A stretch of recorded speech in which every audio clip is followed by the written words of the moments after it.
Thank you. You guys got audio now? You guys good now?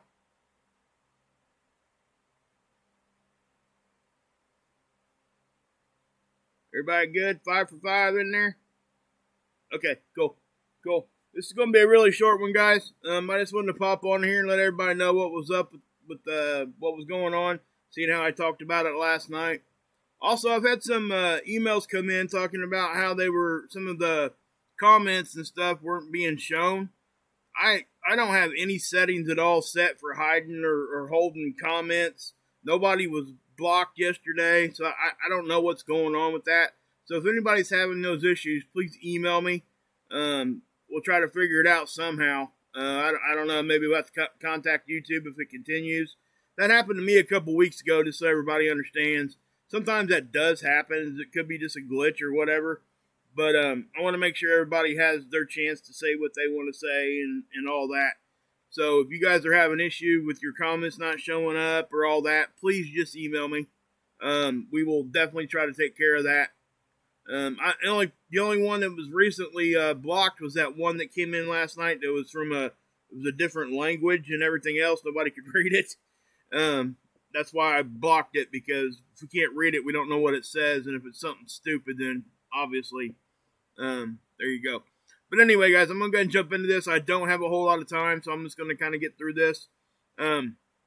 Obviously, the Schumann, yeah, looks the same as it did yesterday. No new thing to talk about here, so I'm not going to really, again, waste much time with that one. Something I want you guys to look at here, though, on the Space Weather Prediction Center over here at NOAA, there really isn't much flaring going on, but we had a sizable eruption.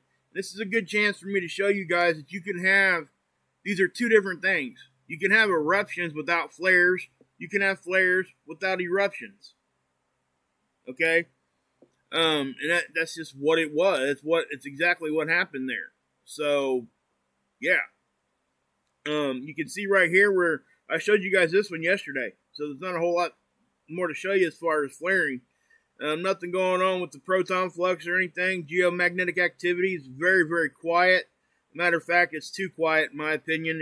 We need some geomagnetic activity to help the cosmic ray issue. Now, as we're talking about KP, you can definitely see where their predictions are. I showed you guys this yesterday. Is that still? Nope. They moved it back a day. This was on the 24th. So they moved the coronal hole stream back a day. And which happens a lot. And that's fine. Just as long as they correct it. And that's I would rather them do that than not correct it than us get hit and not even have a clue it was coming. You know what I mean? So that's really the better way to do it. You got to think of it just like our weather here. Forecasting weather here on the planet. I couldn't imagine how hard it is to do space weather. It really would be hard to predict something like that. But anyway, here's your first look at the sun. Here's that coronal hole, right? We had a couple more smaller ones opening up here too that are directly Earth facing. So, we're probably going to get some small little uptick streams from these little ones. But this one up here stayed in front of us. It stretched down pretty far equatorial. So we probably connected to that fairly early. And I think we probably stayed connected to that probably up until just, 12 hours ago. If not, just a few hours ago. Now the filament in my thumbnail there was right behind this coronal hole, and again, guys, we talked about that filament last night. I actually even said, "Hey, it's right in front of us. We got to keep our eye on it. It looks like it's getting unstable. It could either fall back to the sun or snap off." Well, it snapped off, so. We will take a look at it. Now, it's not like a big, massive, huge, geomagnetic storm, big time, anything like that, because it's not, all right? But it is directly coming at us. So I'll show you that here in just a second. It looks like we're going to take it right on the chin. But, with that being said, if you guys ever played Mike Tyson Punch-Out as a kid, this is like Glass Joe, not Mike Tyson.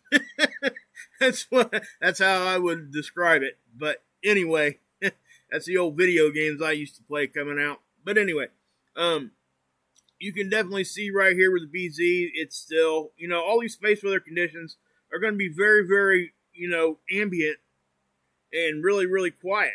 And that's what I just showed you guys already. Now, when the stuff starts arriving, that's going to change. And so, there you go. Now, if you look right here, guys, the density is higher than what we would consider normal, which is 4.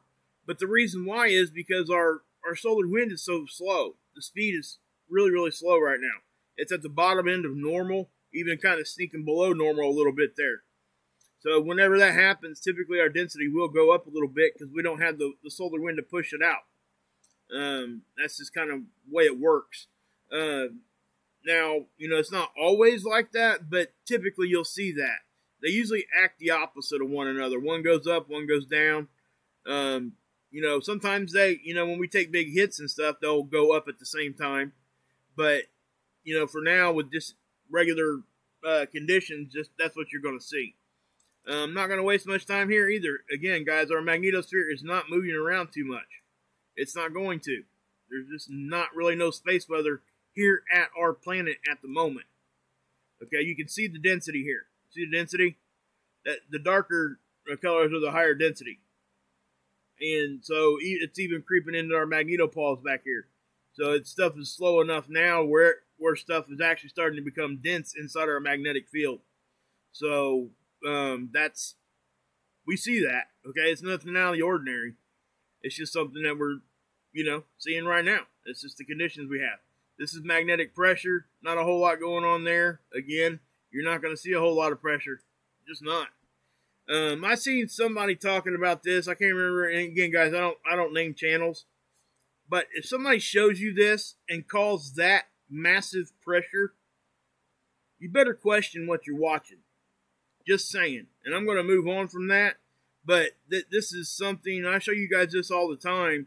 And every time I've shown you guys this graph, even when it looks a lot red, a lot more red, we all still got our lights on. Just saying.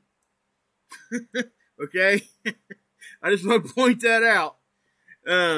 So if somebody wants to, hyperventilate on something like that, let them hyperventilate on their own. It cracks me up sometimes. I just gotta laugh at it. If I don't laugh at it, I get mad. But, is what it is. So yeah, you got the Aurora here, and you're not gonna see much, right? It's just not. Yeah, again, you're not gonna see a whole lot. North-South pole. Now, again, I think all this is going to change here in the next couple days. When we start getting the coronal hole stream, and then and that's what, and again, we'll talk about that here just right after this one. This is geoelectric field model. This is space weather's effect on our electrical grid or unnatural components. You can see right there, look. We took one little, bam. Now, that was an uptick. Okay, that's actually right in the middle, kind of right in the middle of the graph, as far as intensity, right? But it didn't last very long. Now, we see those from time to time. And remember, guys, our magnetic field is not like a blanket. If it is a blanket, then it has holes in it. It's more like an Afghan. You guys know what an Afghan is? Where grandma used to sit down and, with their big needles and make Afghans. I don't mean that. I'm not making fun of people that do that. It's just that's what my grandma used to do, so it puts a smile on my face. But there's always little holes in those Afghans, right? There's never no complete coverage. So if you got sitting in front of the fan with an Afghan on, you're still getting a little cold. That's all I'm saying. And that's kind of what our magnetic field is. There can be cracks, there can be holes, there could be weak spots, all that stuff. It's not a completely consistent thing. So, when we see these little, right there, when you see those kinds of things, sometimes it's just those little cracks opening up. That's all that it is. Did it cause any issue? Absolutely not. Not even one bit. So, and that's why. Now, this is NOAA's prediction model of the Enlil spiral. Not NOAA, I'm sorry. This is NASA's version. You can definitely see, guys, we're looking at the top down of our inner solar system. You got the sun, you got the earth. There's that filament release. Okay? Side view, we always look at all three. Why? Because we got to have 3 vantage points to see if it's actually going to hit us. Because we got to know the direction it's going from the top down, so we know that it's actually coming this way. We got to know north-south, and then we got to have depth and stuff to talk about here too.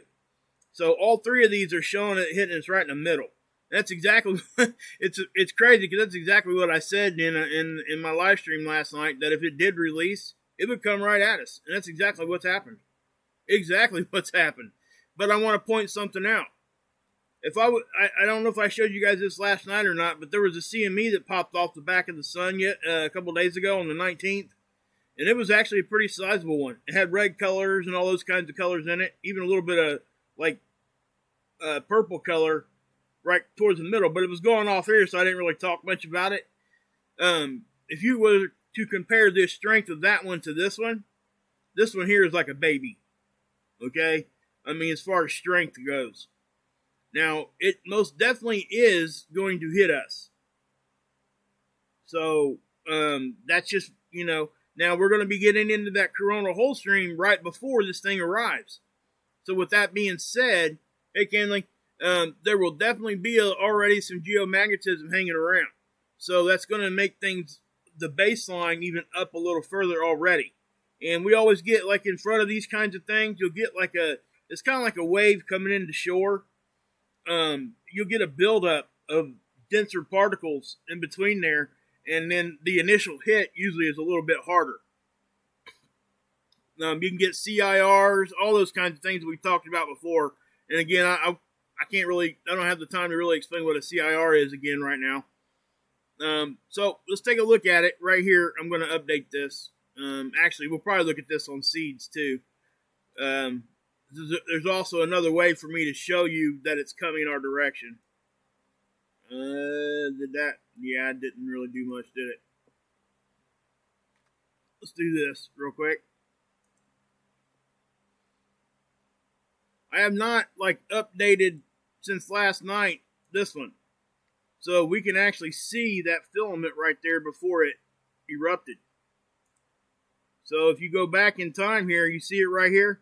I'm going to zoom in. And even last night when I was talking to you guys, it looked like it was starting to erupt. I think you guys probably remember me saying that. Anybody that was here. Because that's what I said. It looks like it might be already starting to snap off right in the middle. This little darker area is the filament. Okay, so I'll run this through. See how you see it kind of falling back down on both sides? When it does that, a lot of times what you're seeing is, because it's magnetism, it's these charged particles on a magnetic connection line. That's what this filament is. So if it's like your light bulb. When it breaks right in the middle, your light bulb goes out, right? In an incandescent light bulb. That's kind of what this filament's doing. It's snapping right in the middle. It's very basic. I mean, that's a very basic explanation. There's a whole lot more going on there. But I'm not going to, obviously I don't have time to go through all that. But I just wanted to show you that part because this is before it snapped off or as it was snapping off, one or the other. Now this is I'm going to zoom back out a little bit.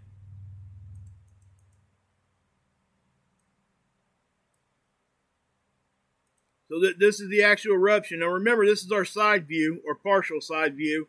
Satellite would be here. Earth is kind of like right here. Okay? It's not quite 90 degrees. It's actually closer to 45 now. The satellite's actually creeping closer and closer to Earth as we speak.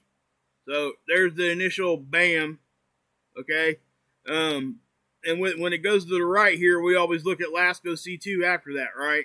Because that's the one that looks out in front of us. It's sitting out in front of us. Here's seeds. This is LASCO C2. And this is really what kind of tipped me off here, that we were having, that thing had already erupted. And I seen this last night. So let me go ahead and push start here. Now, this, all the time isn't here for this one. We're missing actually quite a bit of data there, about 10 hours there. They'll probably put it back in, I'm sure.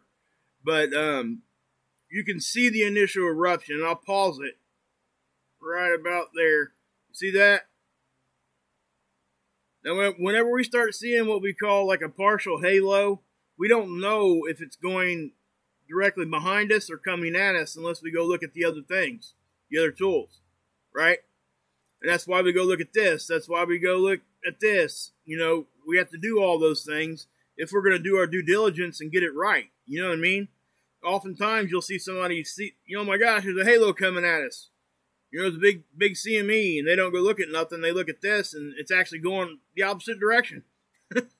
I see.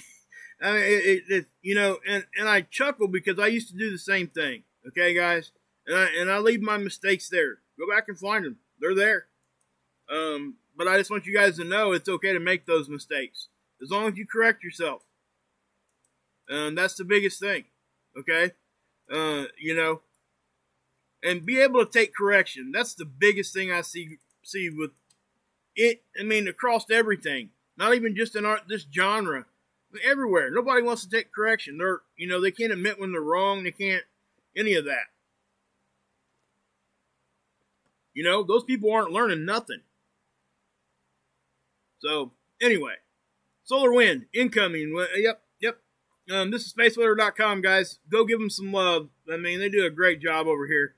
And I say that every video because it's the daggone truth.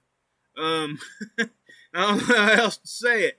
It really is. It's awesome. It's an awesome site. So, you know, it's really, you know, they get right down to it. They don't waste your time with a bunch of crap that you don't want to see. And that's what this is. So, this is the solar wind from that coronal hole that they're talking about here. That's going to get here before that filament. Now, you guys remember me talking about that polar eruption, right? That close to the South Pole? Well, here that is. I didn't show this to you. They posted it here. That's off the bottom end of the sun, the south end of the sun.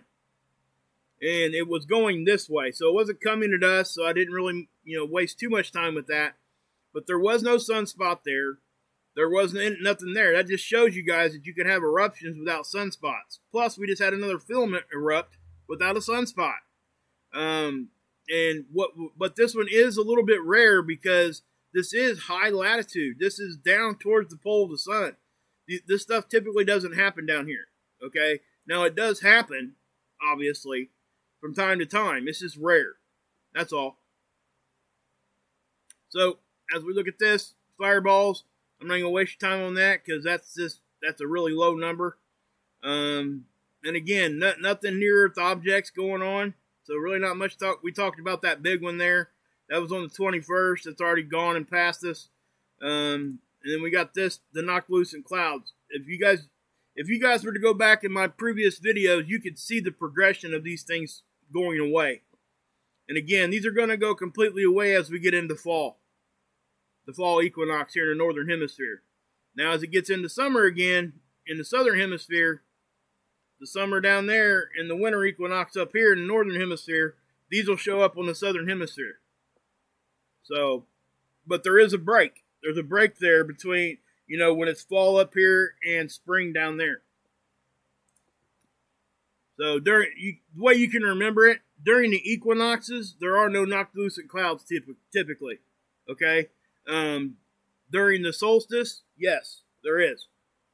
Winter and summer solstice. If you guys know anything about, you know, seasons and all that. But anyway, we got earthquakes here. Again, Sandwich Islands. Guys, this is really active down here. You know, these are really considered aftershocks from the bigger ones last week. But they're big ones. We're talking 7s and everything else down here. And, you know, just imagine this. What if we took this earthquake event and parked it right here? Could you imagine the conversations we'd be having and the destruction that would be going on? Not to mention the one they had down here in Haiti, which is catastrophic. You know, again, you take that earthquake there and you park it somewhere else, you don't have as much catastrophe there because the building codes down here suck. That's just what it is. They're poor down there, and I get it. I really do. But it's tragic. It is. It really is. We're talking close to 3,000 people. Gone. No longer here. So, you know, it's horrible. But that's all I got for you guys. So I'm going to go ahead and pop on out of here. I do appreciate you guys swinging through. I hope you guys can, if I see anything else, what I'll do here, guys, is we'll do this real quick. I'll leave it there so you guys can get another look at that. That is coming right at us. So just so you know, we're going to get, we have a chance at a geomagnetic storm low level. And as this comes closer and closer, we'll be able to tell more about what's going to be happening. It's going to greatly depend on how strong this coronal hole stream is before this hits us, in my opinion. Okay? If we get a really good, strong coronal hole stream, there's going to be more of that stuff hanging around. And then if this thing comes in behind it, if the speed of this is correct, then we'll go with that, But anyway, guys, I'm out of here. So God bless. Yahusha saves.